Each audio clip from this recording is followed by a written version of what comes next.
为着提升老师的教学，台南市教育局为110年，针对国小3年到高中2年进行学历测验，只要成绩排伫后壁30排的学校，地方列做重点辅导对象，甚至有辅导团入班观课。教育局这个方式是出发点是袂歹啦，但其实嘛是要考量到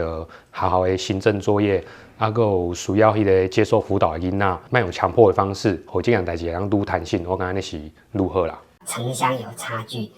然后班级跟班级之间，本来在分配学生上一定都会有不一样的特殊生或者是特殊的状况。那这些呢，有1、2个学生特殊的情形的话，一定会把整体的成绩拉下来。这项政策引起不少讨论，因为唔但造成学校行政困扰，有的要求好成绩，让学生一直做考古题。高三工会日前发起联署，有超过4500名老师无支持现行模式，希望会当有更多元化、更自主的方式。入班观课，老师为什么会觉得这么反弹？是因为老师的观课，其实在法令上是我自主性的认为我的教学需要成长，所以我才来观课，而不是教育局认为你的教学出了什么问题。学生囡仔的学习的表现会当提升，要这个提升的过程当中，所有老师共同来提升伊的专业职能，